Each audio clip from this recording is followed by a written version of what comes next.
Բարև ձեզ, ես այսօր ձեզ կպատմեմ, թե ինչպես եմ անցկացրել իմ նոր տարին։ Սկզբում զարդարել ենք տոնածառը, որը շատ գեղեցիկ է ստացվել։ Այնուհետև գնացել ենք խանութ և ամանորյա առևտուր ենք արել։ Եկել ենք տուն, համեղ ուտելիքներ ենք սարքել։ Գիշերը 12-ին մենք նոր տարին դիմավորեցինք։ Ձմեռ պապիկը ինձ բերեց այլկերպիկ և անլար ականջակալ։ Շատ լավ ժամանակ անցկացրեցինք։ Այնուհետև գնացինք լույսերով զարդարված Երևանը տեսնելու։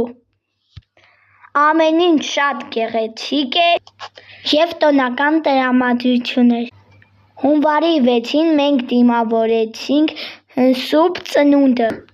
Շնորհավոր Ամանոր և Սուրբ Ծնունդ։ Այսքանը ցտեսություն։